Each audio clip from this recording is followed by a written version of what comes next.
Cosa hai avuto, Marisa? È un impegno grande, io sapevo che lo porta a casa d'altronde, è sporca dappertutto, e fa casino dappertutto e mi tocca sistemare. Ma d'altronde dopo te guarda con che affaccia e te fa anche peccano.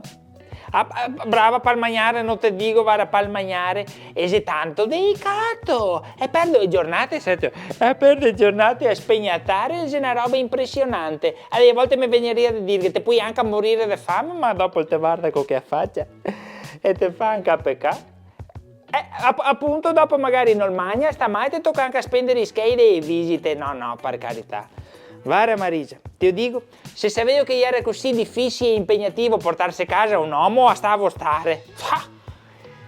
E il cagnetto? Il cagnetto sei bravissimo, sei bravo, tanto bravo, vero? Vai cucciolo, vai.